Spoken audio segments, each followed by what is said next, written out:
Good evening and welcome to everyone here at tonight's Cabinet meeting. This meeting is being streamed live to the Cheltenham Borough Council YouTube channel and recorded for training purposes. It assumes that if you make any representation at the meeting, you are consenting to the use of those sound recordings for broadcasting and training purposes. We don't have any members of the public, so I won't read out the fire one, because we all know if there's we're not expecting a fire alarm test, but if there is one, we do exit the building. I also should say, if there are any members of the public watching the meeting on YouTube, you're very welcome. I don't have any apologies as we're all here tonight. Are there any declarations of interest? I'll take that as a no. That moves us on to agenda item 3, the minutes of the last meeting that we had on the 11th of October. Are there any comments that anybody wants to raise on those minutes? No. If I could see a show of hands to approve those minutes, to confirm that. Any abstentions? I know that Councillor Atherstone, you weren't here, and Councillor Lewis, you were not here either. That leads us on to public and member questions. We have one public question from Tess Beck. She's not in attendance tonight, so I will assume that her question, she's had the question and the response, and she's not here, so there is no supplementary. That leads us then, we have 3 questions. Is it 3 questions from Councillor Flynn? Can I take the questions as read, Councillor Flynn? And do you have a supplementary on any of them? I do have supplementaries, yes. Thank you. Okay. Thank you. I thank the Cabinet member for all of her answers, which she'd spent a lot of time on.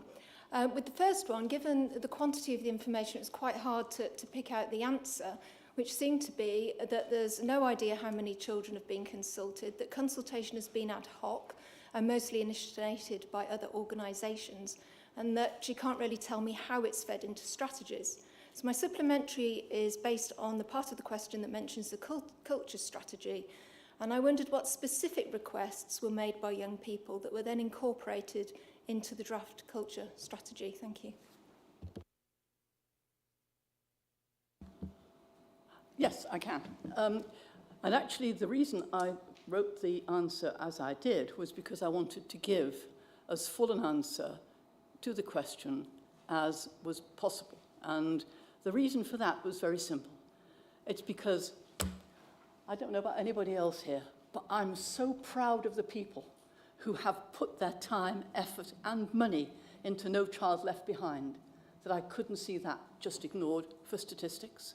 And I think that's a really good way to say to them, thank you for what you've done. And that was what this was about. You asked specifically about the culture strategy, and I can tell you exactly what happened. You may remember, in fact, I think you were at the council meeting. A couple of years ago, we had the collective from the Wilson, the young artists from the Wilson, came here and they presented to councillors. You may all remember that. And they said what they wanted. And all of what they said they wanted was fed into the culture strategy.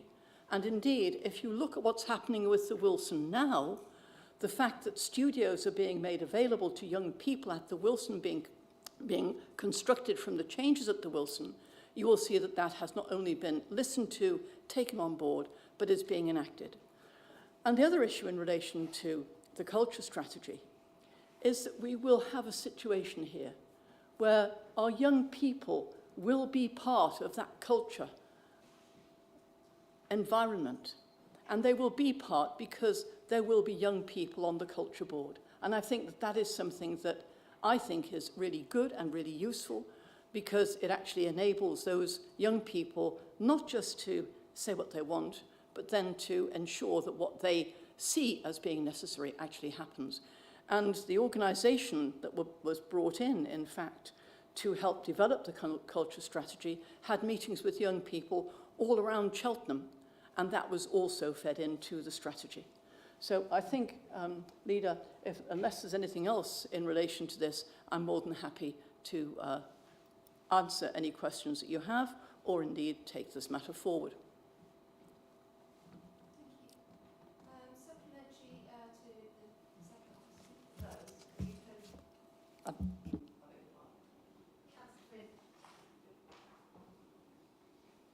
Okay. Question 2 then, and thank you again for the answer. So monitoring and evaluation can be about the gaps as well as what's actually being done. And I heard from school recently with a very high percentage of pupil premium students that wasn't a member of No Child Left Behind, and apart from the holiday play and food scheme, hadn't been involved at all. So how is No Child Left Behind identifying gaps and aiming to fill them? Thank you. Can I just say to you, Councillor Finn, we can't force schools to be part of this. We can offer what we have to those schools. And what I think is interesting is the list I have seen of schools that have signed up to No Child Left Behind, to the community agreement. We're looking at 24 schools, 24 in Cheltenham. That's the vast majority of schools in this town. If others wish to be involved, then they would be more than welcome so to be. But what I'm not going to do is force schools to be involved, because that's not in my purview. I can't do that, and neither can we as a council. So what we need to make sure of, and in fact, when the last report was presented to council, I think you voted in favour of it, and also previous reports too, which actually look at exactly what we do, how we do it, and what the outcomes are. And those reports are presented to council, and schools have access to them as well as councillors and members of the public. So if schools see there's all of this going on and we'd like to be part of it, they just put their hands up and say, yes, please. And if you'd like to tell me the school, or not here obviously, but outside, then I'm more than happy to talk to the school and see what we can do to facilitate that. Thank you. The third supplementary, then, I've sort of scoured the internet and the intranet, and I can't find, for No Child Left Behind, I cannot find things like terms of reference, aims and objectives, any sort of consultation strategy, or anything to do with monitoring and evaluation. And I think it's really important for councillors to have that information, especially with the upcoming council meeting that will be debating ONS's referral on the UNICEF motion. And I wondered if the Cabinet member would undertake to ensure that all councillors had that information ahead of that meeting, please. I'm sorry, I didn't catch the last bit of what you said. Would you mind repeating it, please?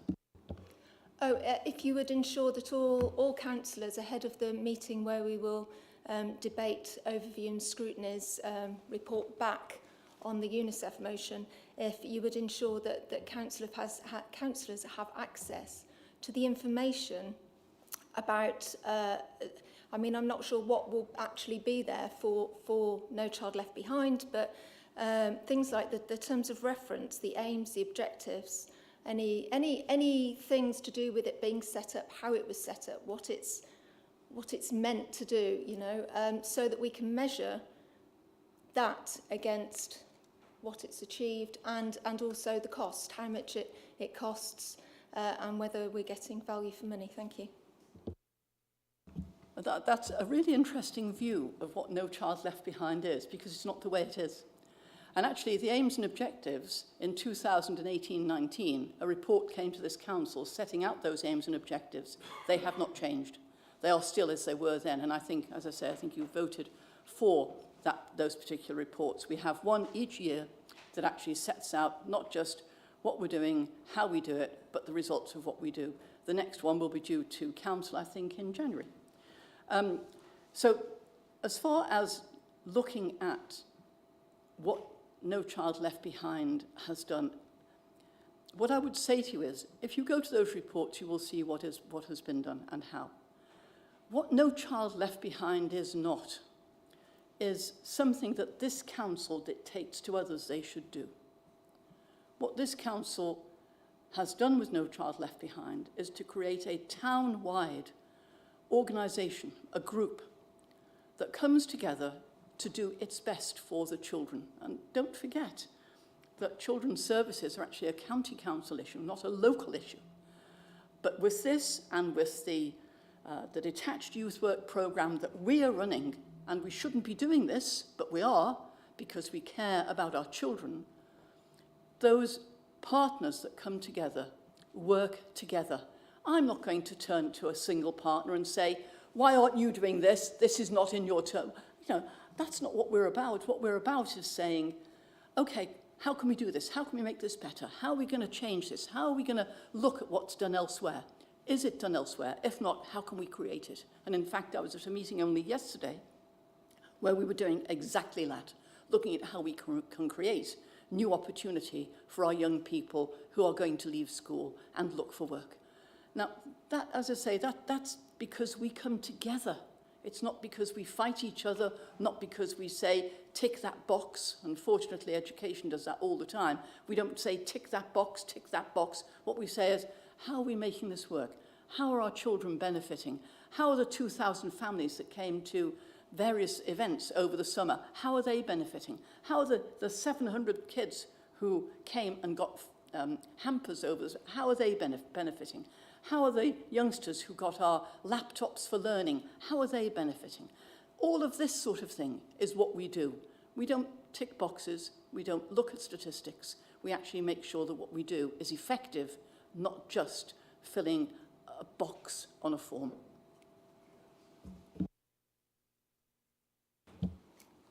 Thank you.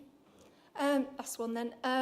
I recently ran an evening for Girl Guides on Influencing and Change, and the girls said, and they were aged between 11 and 15 and from 3 different schools, that they thought once they left primary school, adults didn't care about their views. Children's views are still not adequately being heard in this town. Will the Cabinet member commit to ensuring this council has a consultation with children and young people strategy so that all our young people can have a voice? Thank you. That's really interesting you said that, because over the last 6 months we've had meetings where we've had several hundred children, and those children were asked to come forward with what they thought needed to change. In fact, the last one I attended was in June, and we had about 150 children there. The previous one, we'd had about 200 children there from different schools, both primary and secondary. And what those children were saying to us was, we want to see a greater emphasis on equity and equality, and this is why. And we need to know more about this, this, and this. And so all of that has been fed into what we're doing. And indeed, one of the things that came out of that, and colleagues here will be aware of it because of some work that was done, one of the things that came out of that was the fact that in some of our schools, if children and young people want to follow a particular path, they're told the only way is university. Get to university, get your A-levels, get to university. What we've been able to demonstrate to some of those young people is actually apprenticeships can have the same effect. Indeed, apprenticeships with this council are having the same effect with some of the youngsters that we've got in here. So there are different mechanisms that we can use. And as for wanting to listen to young people, of course we want to listen to young people. And in fact, the Girl Guides were instrumental in helping us to capture a local green space in Swindon Village because of the letters they wrote. So we listen to them, and we want to listen to them more. And that will happen over the next year or two, because we have funding for the next year for No Child Left Behind, and there will, I hope, be funding thereafter also. But as I said to you, we are not the body that is wholly responsible for children and for children's services. That responsibility lies with the County Council. What we are doing here is bridging the gap, making sure children are heard, making sure that effective action is taken as a result of what they say. And I'm very pleased to say that that is happening. Thank you, Councillor Flynn. That takes us on to the next section, which is there are no matters referred to Cabinet by the Council or overview and scrutiny or any other committees this time. So that leads us on to reports from Cabinet members. And the first report is that on our local council tax support scheme. That's Cabinet Member Finance and Assets, Peter Jeffries. Thank you, Leader. Colleagues, each year since 2013, the Council has been required to set its local council tax support scheme for working age residents. Council tax support for pensions is not localised and continues to be provided by the national scheme. Funding for the scheme was rolled into the revenue support grant and subject to annual cuts, unfortunately. As this council no longer receives revenue support grant, it must fund its share of the cost of the scheme itself. In 2019-20, we approved a new scheme. One of the main aims was to ensure that the most vulnerable and those with the lowest incomes continue to receive 100% support.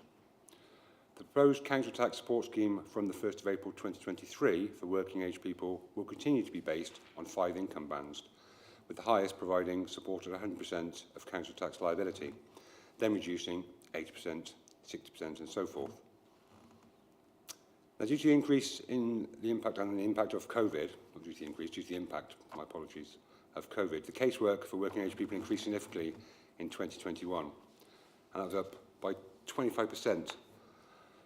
So from the 1st of March 2020, there were 3,984 recipients, totalling some £3.3 million of support. And by April 2021, that rise of 25% I mentioned had taken those numbers up to 4,988 recipients, £4.7 million worth of support. By October 2021, there had been a slight reduction in those numbers to 4,839 recipients. And that trend slightly continues up until October last month, which was October, of some 4,643 residents, totalling £4.2 million of support. Now, despite the increase in the numbers of working age residents who require assistance from the pre-pandemic levels, we continue to provide 100% support to the most vulnerable and those with the lowest incomes. Many residents are still recovering financially from the effects of the pandemic. We are now in the cost of a living emergency, and this scheme will provide some vital support for those of our most vulnerable residents, most financially vulnerable residents. I trust colleagues will be able to support the recommendations. It's quite a meaty report with the appendices, but you'll notice I'd like to draw your attention to the 4th recommendation. This is the one of particular importance as far as I can see at the moment, because as and when government makes its mind up as to what support it plans to give to those residents on welfare benefits, we need to be in a position to make the relevant changes to our support through this scheme, so those residents are not placed at a disadvantage, hence the delegation or request for delegation. Now, I would like to put on record my thanks at this time to the Revenue Benefits team. They continue to do an extraordinary amount of work supporting our residents in the town. I commend this report to you, Leader, and happy to take any questions. Thank you. Thank you, Councillor Jeffries. Any member got any questions or comments that they'd like to make?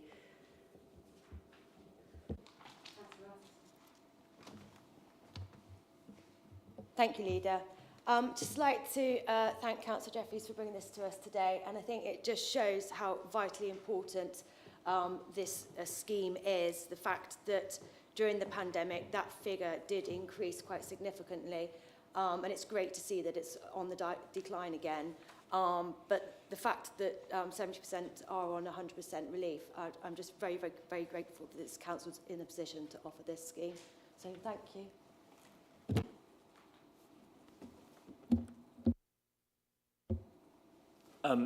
Yes, Leader, thank you. I would also like to comment on this report and say how proud I am that this council is going above and beyond what is actually required of us by government to support 5,000 of the most vulnerable people in our community. And it isn't really a surprise to me that we're going above and beyond what's required by government, because government seems to me to have a tin ear when it comes to the cumulative impact of their policies on some very vulnerable people, and the extent of the cost of living crisis with the combined effects of, I mean, I would say the economic impact of Brexit, perhaps, but certainly of the pandemic and then of the war in Ukraine, and then compounded by this government's own actions to really destabilise the economy and send people's mortgages and other things shooting up, and that so many of the people being helped by this scheme are of working age is really striking. So, as I said, I'm very proud of the fact that we are going above and beyond. It isn't a surprise to me, and I think it's down to the leadership you, Councillor Jeffreys, and Councillor Hay as well as leader, that we are really seeking out the most vulnerable people that we can help. And I only wish government was doing the same, because actually I had a really distressing time spending a lot of time with an elderly couple who are pensioners in my ward, trying to get them to qualify for this, but the qualification for pension age residents is not actually done by this council. It's a national scheme, and despite the fact that they were on very low incomes and could prove that they were on very low incomes because they had been too proud to ever claim benefits, they didn't qualify, and so they aren't receiving that support at the moment. And it's loopholes like that that government ought to be actively trying to close, in fact should have closed long ago. And I think that was a disgrace, actually. But as I said, I'm very proud that we ourselves are going above and beyond in trying to support the most vulnerable people in our community. So thank you, Councillor Jeffreys. Councillor Clucas? Thank you, Leader. I'd just like to refer colleagues to page 3 of the report. If you look at paragraph 2, just look at that first sentence and let me read it. The local council tax support scheme continues to provide 100% support to low-income households, and no changes to the scheme conditions are being proposed. Just think how other councils around the country are having to look at every penny that they're spending and say, well, we've got to close libraries, we've got to do this, we've got to close swimming pools, we've got to do that. We've got to cut what we do in relation to poorer families. Not in this council. In this council, those families that need the help that we can give them, they will get it. And I think that that says a huge amount for you, Councillor Jeffreys, for the leader, and indeed for the team that works on this at officer level. So thank you. And thank you on behalf of the 5,000 children in Cheltenham who live below the poverty level, because this affects all of them too. Thank you. So if there are no other members wishing to speak, can I please see a show of hands for the recommendations as they are set out? Councillor Jeffreys, I apologise, I neglected to come back to you, but I'm sure you'd have shouted loudly.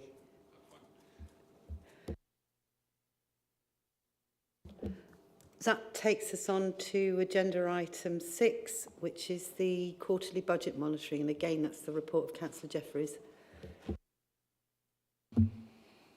Thank you, Leader. The Council has declared a cost of living emergency, the impact of which made this budget monitoring, made the budget monitoring report of Q1 for 2023 a sobering read, if colleagues can remember. Well, since the Q1 report, inflation has increased to 10.1%, expected to hit potentially 13%. Interest rates have also increased. I've had to double check them since I last wrote this note, because they're now up to 3%, they may move again. As we see here today, this Q2 report shows the forecast for the year is an overspend of over £2.39 million, of which £1.985 million is estimated to relate to economic pressures as a result of the rising inflation, rising interest rates, and the wider economic volatility. This against the budget, which, when approved, was prudent and realistic for a town recovering from a pandemic. The rising interest rates clearly has a negative pressure on our borrowing costs, but the positive increase on our investment income. Sadly, however, we are still left with a significant net pressure on our budget position. The most significant cost of living pressure we are facing continues to be the predicted cost of energy as we enter this crucial winter period. I don't think I need to remind colleagues, as I did at the Q1 monitoring meeting, as to all the actions we are taking in reducing costs in this area. But the headline is referenced in the report. Reducing our energy usage is a large part of the mitigation measures we are taking in tackling the projected overspend. Equally, energy reduction is also supports our net zero priority. I'd like to put on record my thanks to Councillor Lewis for all her hard work in driving forward this priority. The current monitoring position for the 2022-2023 budget clearly shows that even with the decisions this administration, this council has taken over the last 2 years, there is still very significant economic volatility and uncertainty affecting how we manage our available resources. to deliver the services for our residents and progress our priorities for our communities. As referenced in the report, the proposal to fund the projected overspend using general balances will provide the Council with short-term resilience through this cost of living crisis. With the interest rates and inflation continuing to rise, our available resources will be continually reviewed to enable this Council to support the most vulnerable residents in our town through the financial pressures they will also be facing. Colleagues, you'll just see the report we took just then to note that. Now, I'd like to pass on my thanks to all involved for the work undertaken in producing this report. Also, I'd like to put on thank you to all of my Cabinet colleagues for their continued support as we traverse the volatile financial future before us. Leader, I'd like to commend the report to you and happy to take any questions. Thank you.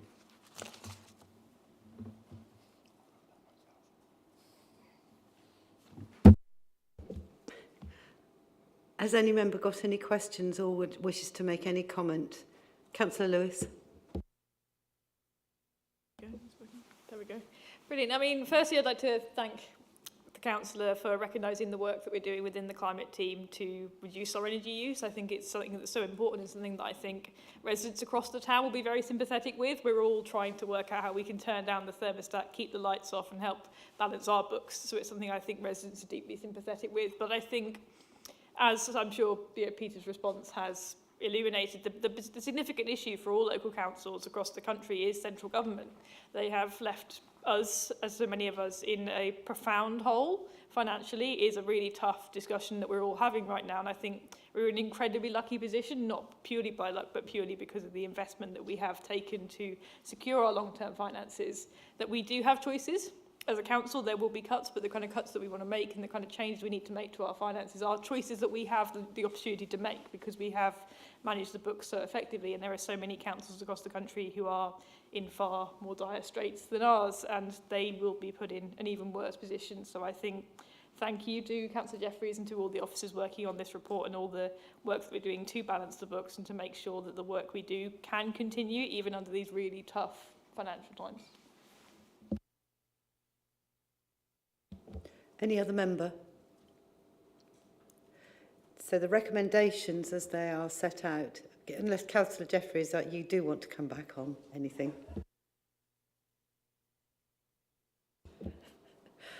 So the recommendation here is that it's recommended that Cabinet note the contents of this report. Are we happy to so take that or make note of this?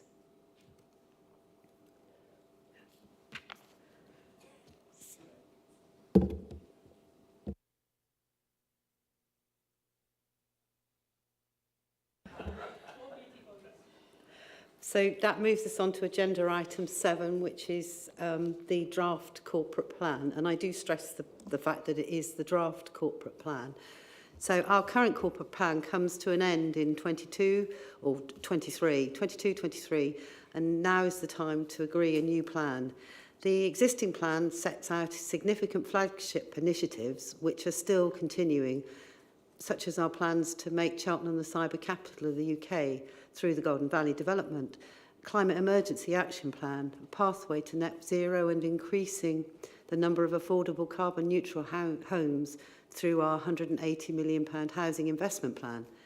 Therefore, our approach this year, or this time, is to refresh our existing corporate plan to ensure the focus remains on these critically important initiatives that will provide huge benefits to the people of Cheltenham, as well as ensuring we are able to respond to other opportunities and challenges ahead.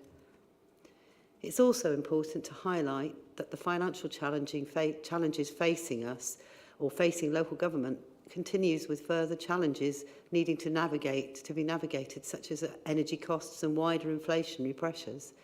And we recognise the Council is in partnership with others. They have an important role to play in supporting residents and communities and businesses with the cost of living challenges.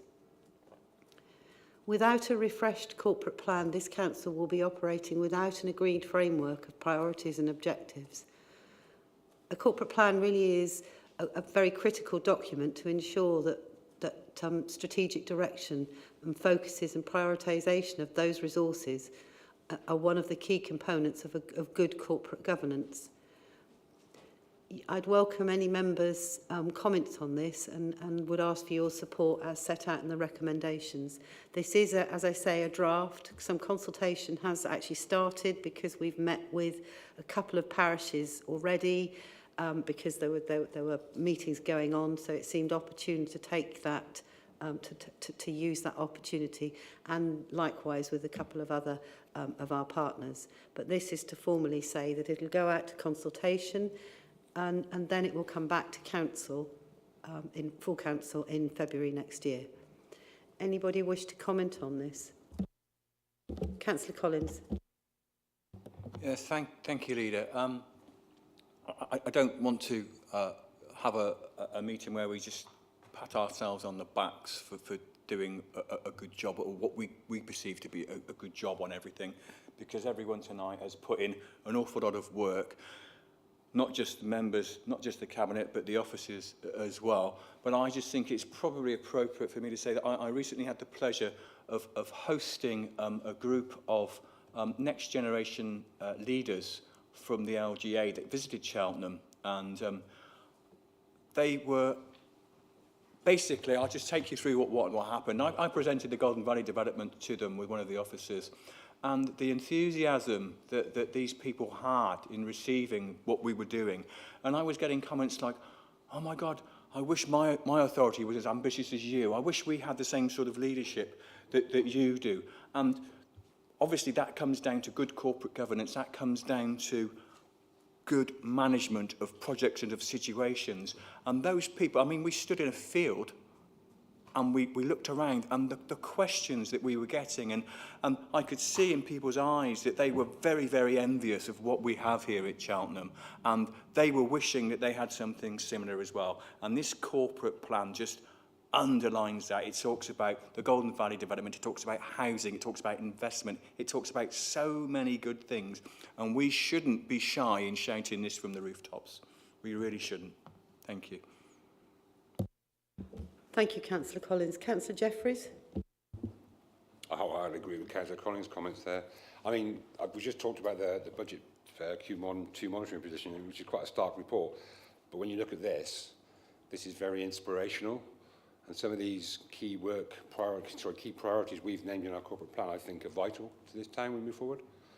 So I'm really pleased that we're going to have these set out and go out to consultation and get some more feedback. So it is quite inspirational and quite aspirational. So in the face of all the doom and gloom, I think this is really a good key document for this council. Thank you, Leader. Councillor Doby.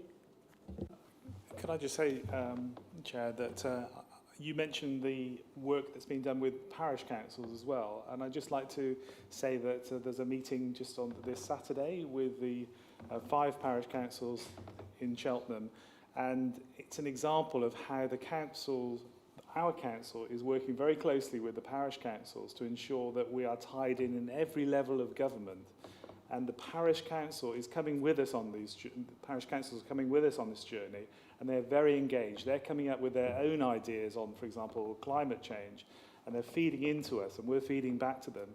So the plan that is described here is a plan that is involving not just us and our level of government, but also other levels of government, particularly the parish councils as well. And I'm very proud to say that engagement with parish councils, as well as the residents of Cheltenham, is something we take very seriously as a council. Thank you. Thank you, Councillor Doby. Councillor Lewis. Thank you, Leader. I just wanted to, reflecting on this document, it is really spectacular and the work we do is fantastic. I was also on the LGA, the Future Leaders programme there as one of the future leaders, and not all those comments were from me. I think it, it was really incredible to have people from across the country come in and go, wow. And I think there's something to be said for that. But I just wanted to put on record just how glad I am that this report really does embed climate at every stage. It's so easy for these kind of reports to have sort of a climate bit. And that's the climate stuff we do, and that's about it. But it's really clear from this report and for the work that we're all doing that climate is such a significant factor in every single aspect of the work we're doing.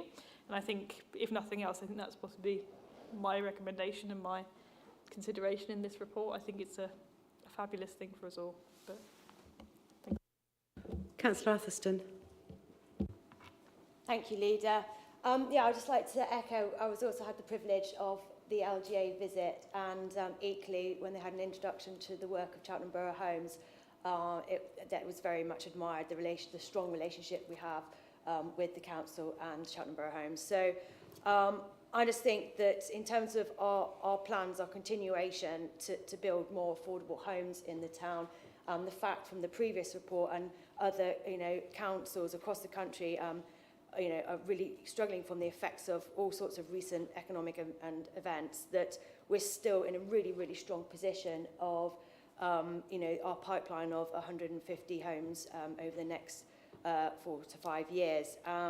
And the fact that we've already spent 35 million of the 180 million in 136 houses.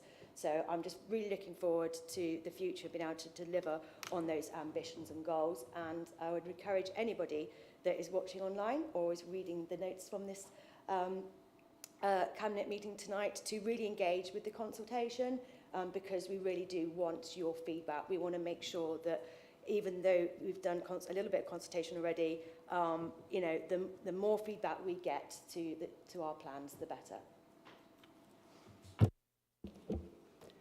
Thank you, Councillor Atherstone. If there's no other member, can I ask that Cabinet approve the recommendations as they are set out?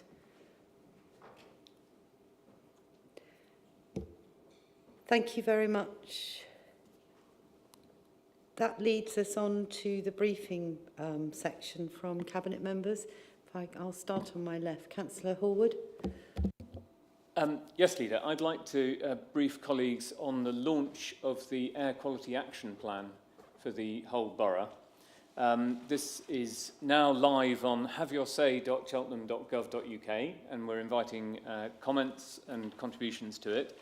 The report contains a lot of data, but it shows, I'm pleased to say, that no part of Cheltenham currently exceeds the air quality standard levels of pollution in nitrous oxide or PM 2.5s at any place in Cheltenham. Nitrous oxide is a gas that has a very harmful effect on respiratory disorders, including asthma. PM 2.5s are microparticles that get into your lungs and into your blood system and can have a very damaging effect on your lungs and contribute to heart disease as well. One small area of Cheltenham, basically around Poole Way, has historically hit higher than allowed levels of nitrous oxide, and although it doesn't at the moment, we have nevertheless consulted with DEFRA. We have declared a limited air quality management area for that specific area, and the statutory report on the actions we are taking in that small area are part of this wider town-wide report.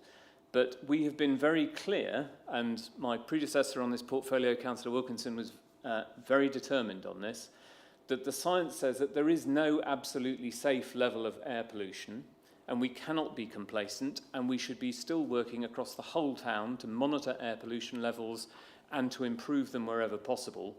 And that's why this town-wide plan has more than 20 actions for the whole borough.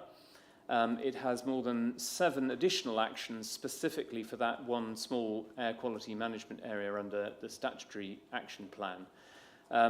And it requires action not just from ourselves as the Borough Council, because we are not the sole determinants of air quality, clearly. It requires action from other councils, from businesses, from residents and from communities. And in particular, it requires action, I have to say, from the local Highways Authority, Gloucestershire County Council, because it is quite clear that the biggest culprit in air pollution is overwhelmingly vehicle traffic pollution. And so we need the Highways Authority to take action, and we list some of the actions we are hoping that they will take, and we will support them in taking.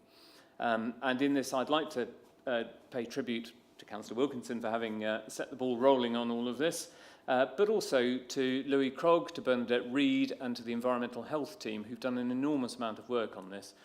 And I was out with them today on the A40, looking at some of the sparkly new nitrous oxide monitoring equipment, where we've, in one site where we're extending the amount of monitoring we're doing, and I think that's exactly the right thing. We should be just even where we're not statutorily required to do so, we should be pushing ahead with more monitoring, with more action, and with cleaner and greener air. Well, not greener air, cleaner air, at least. Thank you, Leader. Councillor Clucas. Just a quick one, Leader.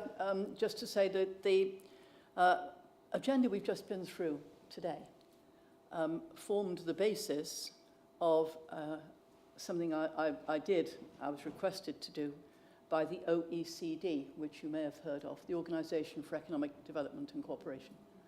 And that held a meeting last week in Paris, where I was asked to go and speak. And one of the things that I was able to do was to say to all colleagues there, several hundred colleagues from Europe and across the world, just look at what Cheltenham does. Look at how Cheltenham brings in money, not just from government, because that was the thrust of what was being talked about, but actually how it has developed a mechanism for being a commercial council. In fact, we've won awards for it. And talking to them how we did it and what that enabled us to do, and how as a town this has benefited all of our people here. And it's been very interesting to talk that through with colleagues from Turkey, from Israel, from other places who see this and would never have seen it otherwise. And so, Leader, there is a lesson here for all of us.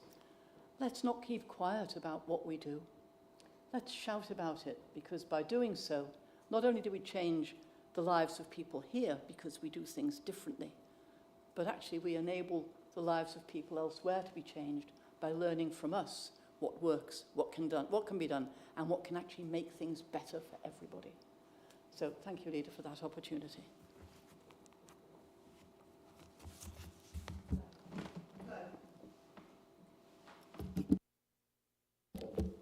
Thank you, Councillor Clucas. Councillor Doby.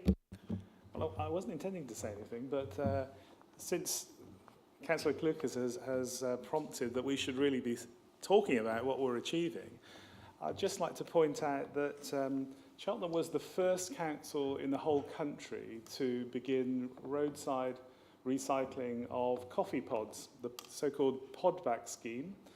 And now we are up to 2 million that we have recycled. They've cost this council nothing to recycle.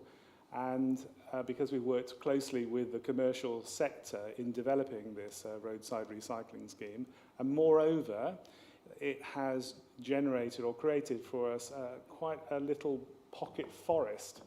And there is going to be a ceremony shortly in one of these forests, pocket forests, in Cheltenham, attended by the Mayor, to note the fact that we have now achieved 2 million, and we were the first, of course, to get to 2 million, as well as the first to actually launch the scheme. So that's another example of the groundbreaking work which this council does, and which is noted and to a great extent envied by other councils as well. So I just put that down on record. Thank you. Councillor Wilkinson. Thank you, Leader. Just one thing to note. Councillor Boys and I, a couple of weeks ago, attended a meeting of the Charles & King Senior Citizens Welfare Committee, and we were able to brief them on some of the work that this authority, in conjunction with partners, is doing to help people who might be struggling this Christmas. And it was good to report back on the projects around the food network and the warm spaces that I know Councillor Clucas has been working hard to put together. One key question was raised by the senior citizens in attendance, though, and that was there's a lot of good stuff that's going on. However, with cuts to bus services and the unreliability of bus services, it will be difficult for them to access some of these services, so they were trying to work out how they might get there. And of course, what with the stuff that's going on at county level and Stagecoach and potential cuts to services, particularly the F-bus, which I know Councillor Horwood is particularly interested in, I think this is an issue that will come to a head over the winter, and we hope that the County Council will find a resolution in its discussions with Stagecoach and others, and hopefully some of these gaps in our local transport network will be plugged, so vulnerable people like the Charles & King Senior Citizens Welfare Committee members and others around the town will be able to access those services that will be in greater demand due to the cost of living crisis. Thank you. Councillor Jeffries. Nothing at this time, Leader. Councillor Atherstone. Thank you, Leader. Just to say, I was very grateful to attend the most recent AGM at Cheltenham Borough Homes a couple of weeks ago, and I'd like to put on record a very warm welcome to CBH's new chair of the board, Martin Cllr, with his vast experience of the town, working as our previous police and crime commissioner, and also with his long history as a police person, and his vast knowledge of the town. I'm very much looking forward to working with Martin and the rest of the CBH team over the next couple of years, and also want to say a huge thank you to outgoing chair Jason Langley for his dedication to the board and his commitment and service over the past couple of years. Thank you. Councillor Collins. Thank you, Leader. You'll be pleased to know I have nothing at this time. Councillor Lewis. Thank you, Leader. A couple of things to note. Firstly, congratulations to the climate team and all those who worked on it for our climate decision wheel, which is a really great tool that I know is already starting to dissipate across the councils. So we're all seeing this fantastic new tool that the council's developed in partnership with West Oxfordshire to help us visualise the decisions we're making and looking at the climate and social impact of those things. And I'm really pleased to say that it has been published as an LGA case study. So congratulations to Laura and the whole team on that. It is brilliant that Cheltenham Borough Council's leading the way on these kind of work. Also, just to note the passing of the building management system policy past the Green Investment Board. So it's got one last hurdle, which is us, coming up soon. But I'm really looking forward to how that policy, provided Cabinet approves it, will impact on our energy usage across the trust sites and across Cheltenham Borough Council's properties. Thank you, Leader. Thank you. Just a couple of bits from me. I mean, you'll all be aware that the boundary review has landed on our doorstep. So we had a meeting, I think it was last night, with regards to, well, it was certainly this week. It's got to have been last night, actually, because it's only Tuesday today. That's a cross-party working group looking at that. But I would encourage every member here as councillors to actually do look carefully at the detail for yourselves on the effect of the ward. It's also important to note that actually you can't just say I don't want that bit. You've got to give up something because it's all numbers based. So it's a challenge, but do respond, and I would encourage any member of the public to actually have their say as well on those boundary commission this review. The one thing I neglected to do actually right at the start of the meeting is to welcome our new monitoring officer. So Claire, welcome to your first cabinet meeting. In fact, is it your first official council meeting? It is. It is, there you go. So very warm welcome to you. I don't have anything that I consider to be urgent that's been brought to my attention, so I'll close the meeting at 10 to 7. Decisions. I forgot the decisions. I haven't closed the meeting, I've just reopened the meeting. We've got 3 decisions. The first one was made on the 12th of October by Councillor Doby. Well, briefly, may I reassure that this was simply a technical decision to temporarily extend commercial terms on the sale of recycling materials. In the new year, the decision will be further reviewed before the extended agreement comes back before me for decision. That's it. The next 2 decisions are the 17th of October was Councillor Jeffries, and the 3rd of November was again Councillor Jeffries. So if you'd like to do them both together, Councillor Jeffries. Thank you, Leader. Yeah, on the 17th of October, I approved the discretionary council tax energy rebate scheme phase 3, which was the finalisation of that discretionary funding we had in that area. And on the 3rd of November, I approved the decision to dispose of the freeholds of number 12 and number 14 St James Street. Thank you, Leader. I even wrote it down. I had the piece of paper with the decisions in front of me and then my notes on the briefing. I read one and then saw a blank piece of paper and went, that's it, having not started at the top. So my apologies, but thank you very much for your attendance tonight and see you all soon.